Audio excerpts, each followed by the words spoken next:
Do you want to go from this to this? Stay tuned. Currently, I have a Dell PowerEdge T30 acting as my lab server. Actually, I have a pair of PowerEdge 820s, but that's another story. Over time, my workloads have moved from full-on VMs to mostly containers, so I'm going to migrate the services provided by the T30 to this Beelink S12 Pro Mini PC. That said, the Proxmox install process will be similar on other PCs.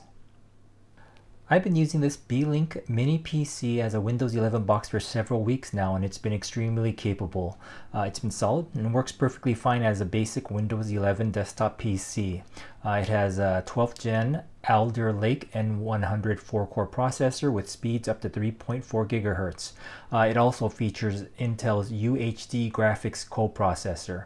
It has 16 gigs of memory, a 500 gig M.2 NVMe drive. One spec that may be a limiting factor is it has only one single 1 gigabit NIC. I'll put a link to this Beelink Mini PC as well as my initial review in the description below. I do want to make some changes to the Mini PC prior to installing Proxmox. Since the M.2 drive has a legit version of Windows 11 Pro, I'm going to swap out the drive with another one that I have laying around. In addition, I'm going to add an additional 2.5-inch SATA drive for additional storage, for overflow of VMs, ISO, backups, etc. To remove the bottom panel, first remove the 4 screws on each corner. And after removing the 4 screws, it was still a bit tight when trying to remove the panel using the pull tab. So what I did was I used one of the VESA screws to remove the panel. And be mindful of the ribbon cable. To remove the current M.2 drive, all you have to do is remove the screw right here.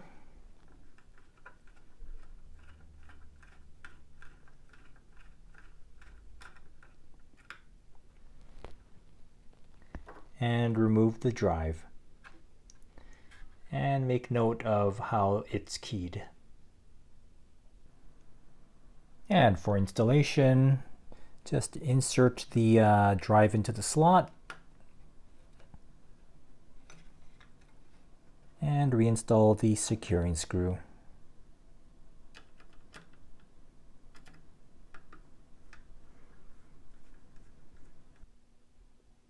And to add the 2.5-inch SATA drive, start by removing these 2 screws.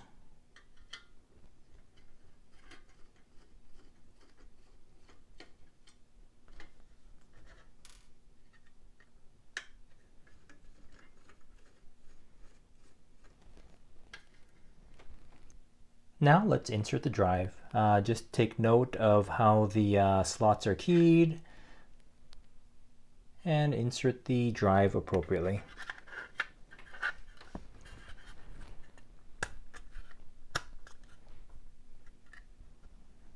And reinstall the 2 screws securing the cover. And now we're going to install the 4 screws to secure the drive to the chassis.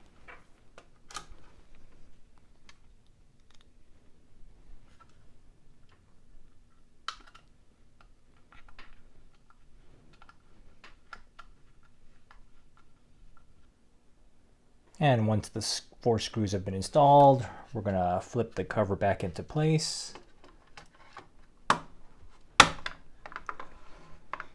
And reinstall the 4 screws. To begin, let's download Proxmox VE 8.1.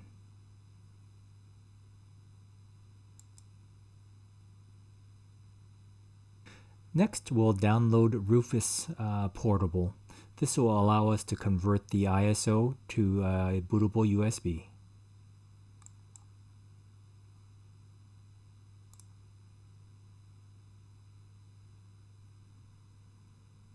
And I just inserted a 4 gig USB drive. I'm going to format it to make sure that it's clean. I'm going to label it Proxmox and perform a quick format.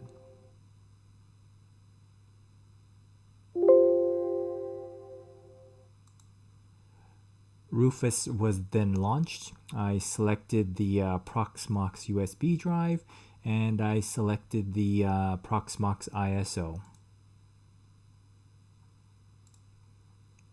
All right, I'm going to click Start.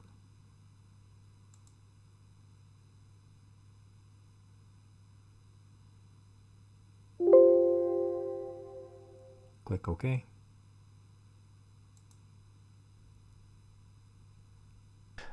The newly created USB drive has been inserted into the mini PC. I'm going to power it on.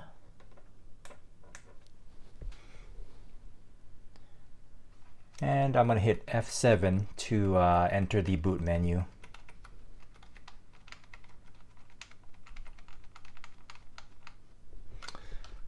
I'm going to enter the setup. And then change the boot order so that rather than the NVMe, it's going to boot from the USB drive. Save and exit.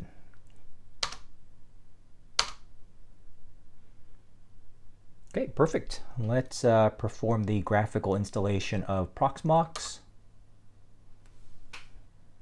And we'll begin the install process by agreeing to the EULA.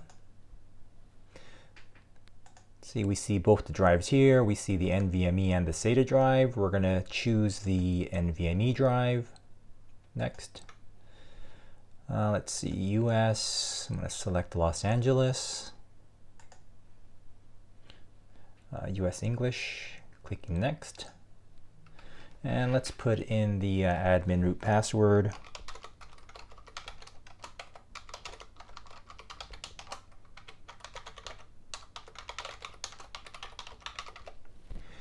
Entering in an email account, it's going to be required. Click Next.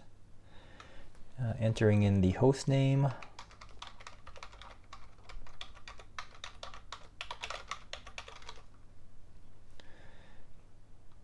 Now I'm going to enter in the IP address.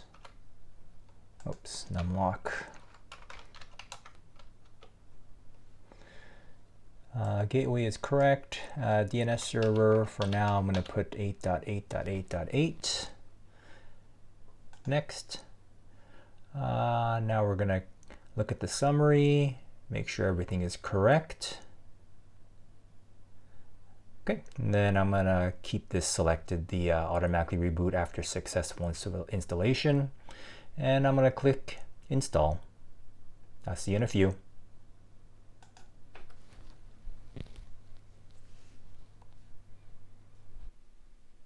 All right, and the install completed successfully after a few minutes. We see the IP address of the Proxmox server in addition to the port for the management interface, which is 8006. All right, I'm going to go to my just my lab server and continue the setup. Now let's log into the newly spun up Proxmox server.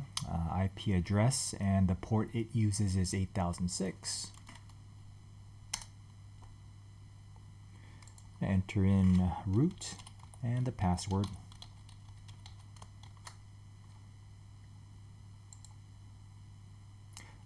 Click OK to no valid subscription. And here we see the host. Let's click on it, select summary. All right, very little CPU utilization. RAM is, it looks like it's using 1 gig solely for Proxmox.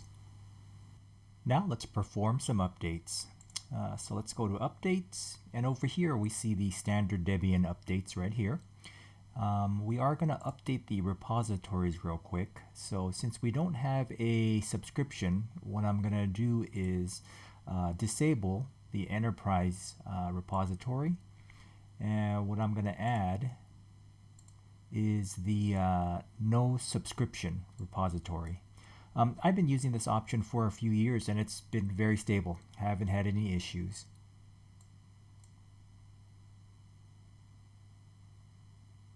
Okay, so here we got the no subscription, and the PVE Enterprise has been disabled. Now we're going to go to updates. Let's refresh.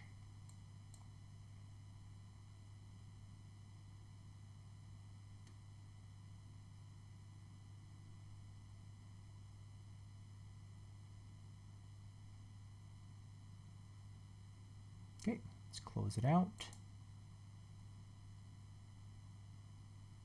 And here we can see all the Debian updates. In addition, we could see the Proxmox updates down here. Okay, let's click on Upgrade.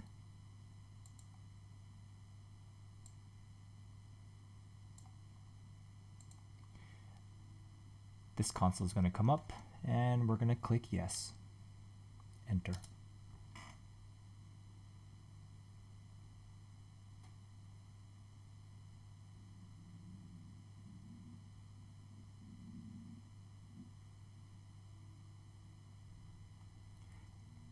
And after about a minute or so, it shows that your system is up to date.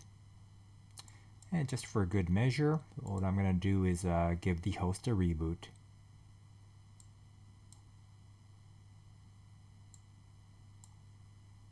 Let's start things off by creating some LXC containers. Please don't confuse these with standard Docker containers. These are Linux systems containers that share the kernel with the Proxmox host OS. I was initially a bit concerned about these, but with the recent unprivileged LXCs, running in its own namespace, so they're running as a non-root user, I'm more comfortable with LXCs, especially given this is my home lab environment. Before creating our first LXC container, we're going to need to first create a CT template.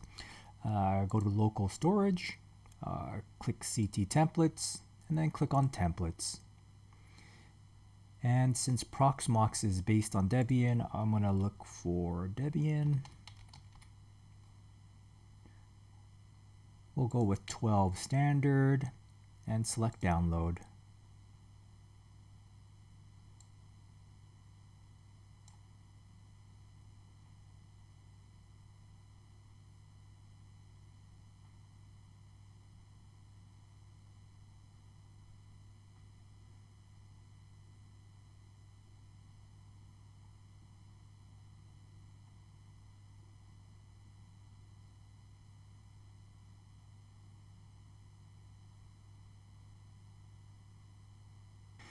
Okay, now that we've created a template, check out the size, it's only 126 megs.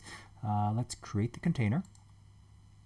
It's going to run on the Proxmox host, and each VM or container will have its own unique number. We'll start with 100. Hostname, Debian LXC01. Let's give it a password.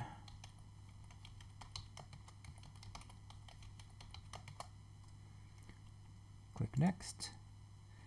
And we're going to use the Debian template that we just created.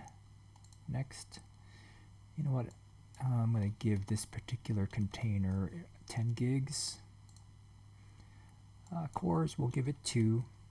And we'll set the limit at 2, just in case there's a rogue runaway process or service. It doesn't affect the rest of the containers or VMs on this host. Memory, I'm going to give it 1024. Swap, we'll keep it at the standard 512. Network, we'll use the standard bridge network. Give it a static IP. /24.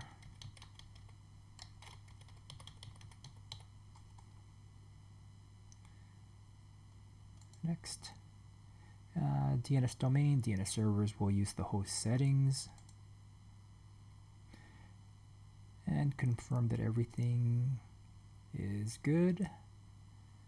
I'm going to click Start after created and click Finish.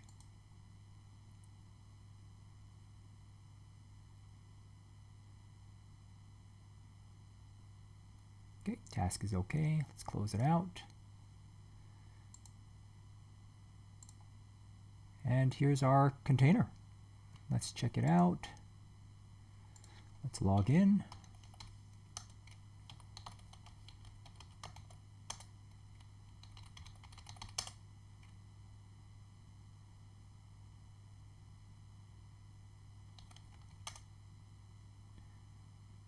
And there we go. It has the appropriate IP address. Now that the container is created, let's take it a step further by updating it and installing Pi-hole.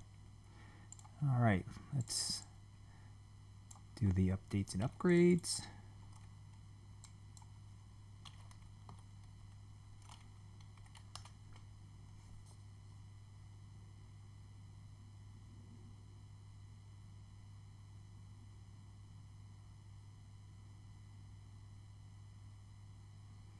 Nice, networking is working.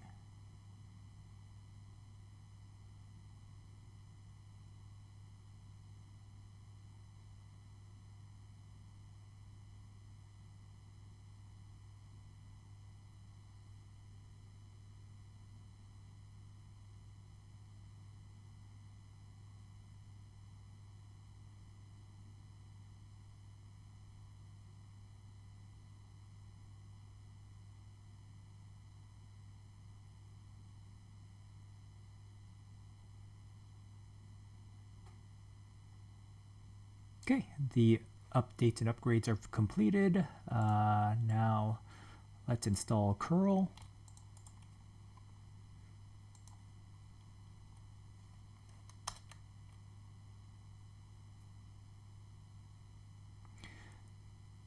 Yeah, the curl command is going to be used to install Pi-hole, so that's what's requiring the install.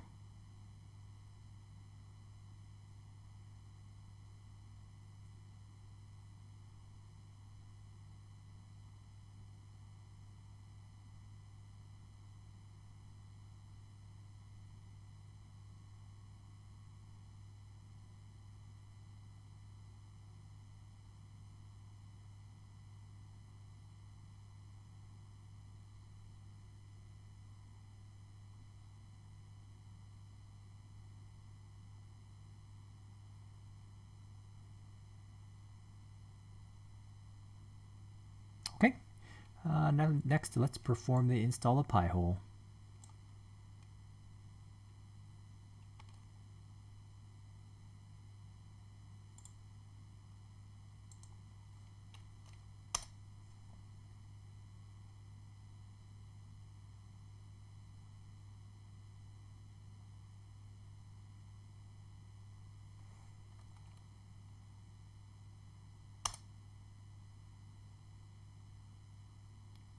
Okay. And after a few minutes, the setup is complete. Let's go to the admin page of the Pi-hole.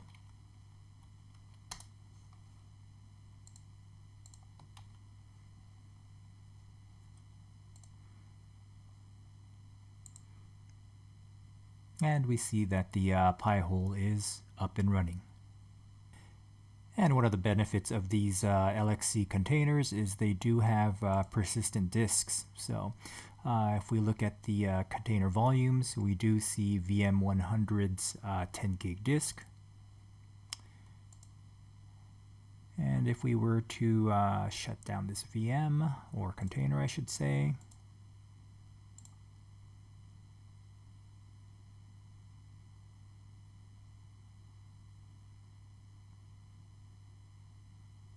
and start it back up,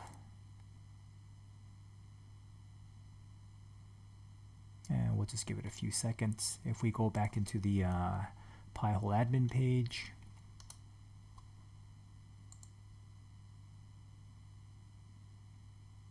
all the information is retained. And now that we have a known good working instance of Pi-hole, let's go down to backup, backup now, and local snapshot compression. I've always had good luck with ZSTD. We're going to have the guest name and post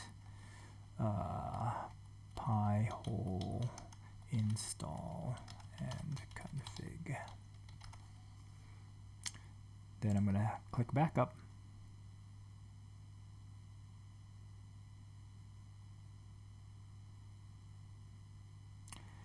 Task OK. And here we see the backup. LXC 100. Next, let's create a virtual machine. First, we're going to have to upload an image or an ISO, local storage, ISO image. Method number 1 is let's upload a local ISO. All right, let's select Ubuntu and upload.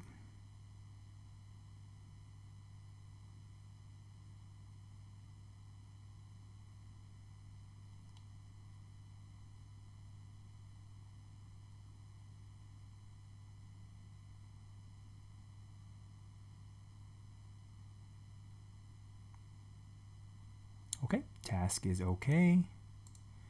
And here we see the 2 gig ISO image. And another way to add an ISO is to download from URL.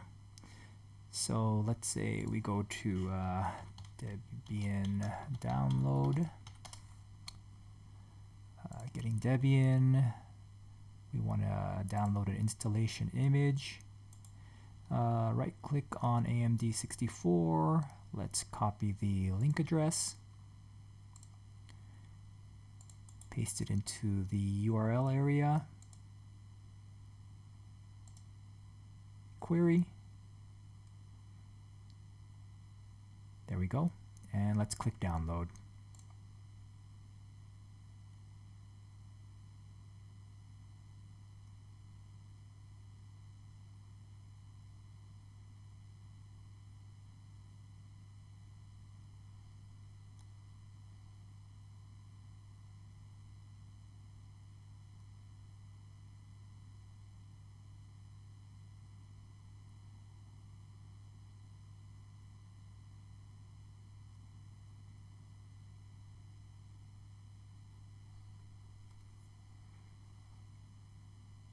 All right, tasks shows as okay.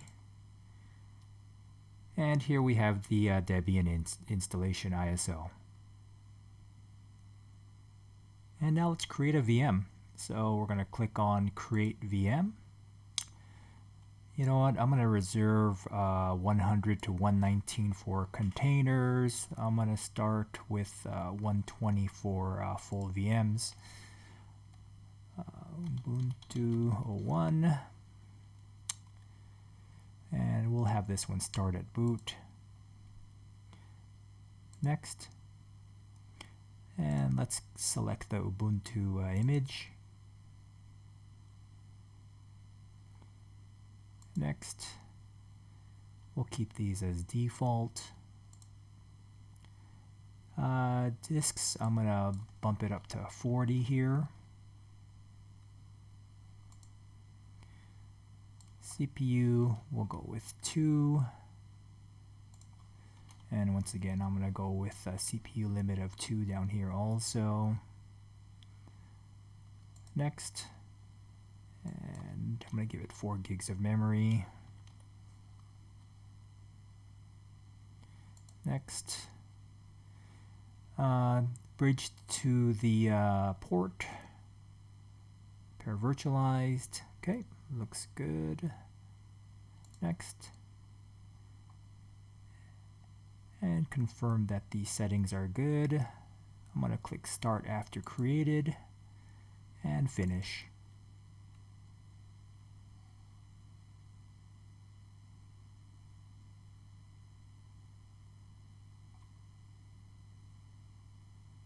Okay, let's click on the VM. And notice that the containers and the full VMs have different icons. That way you could differentiate the two. And let's go to console.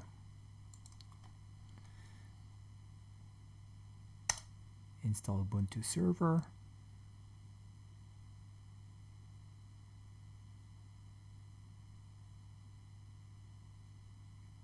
And I won't bore you with the details. I'll be right back. The VM is now restarting after the initial install.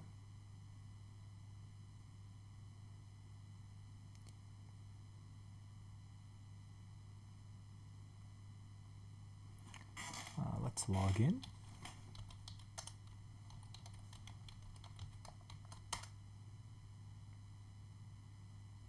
And there we go. Here's our Ubuntu VM server. To set up VM and container backups, just go up to Data Center, select Backup. I'm going to add a backup job. Let's select our new host, local storage, and then we'll have backups run every day after hours. I'm concerned about these two items, one container, one VM. And then you can set up notifications, send emails always or only on failures, and then you can specify the email address here. As I mentioned previously, the ZSTD works fine for me. Retention, I'm going to keep the daily backups for 30 days and select Create. So the backup job is enabled. Got the host/node here, set to go off after hours, and it's container 100 and VM 120. All right, I just completed migrating over the containers and servers from my old lab server to this new mini PC. So as it stands now, we got 4 containers running as well as 4 VMs. And if we look at the host utilization, CPU utilization is really low. However, memory utilization, that's getting up to 72%. The containers are either configured with 1 gig or 512 megs of RAM. My Ubuntu servers are configured with 4 gigs of RAM, and the Debian and Windows 11 boxes are configured with 6. So if we check out the console, all things considered, the performance isn't too bad. Gonna launch YouTube, watch videos. If we flip on over to the Debian box, very similar. So I'll launch Firefox. And let's go to YouTube. And there is a little bit of a delay.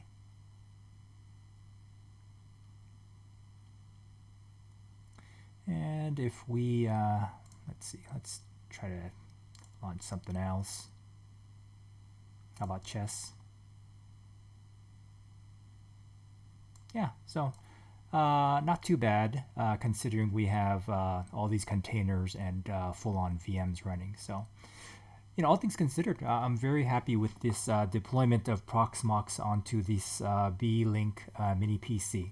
So, I'll continue to do further testing and try different things. So, please stay tuned for part 3 of this series. So, thank you for watching. And if you found this information useful, please consider clicking like, commenting, and becoming a subscriber.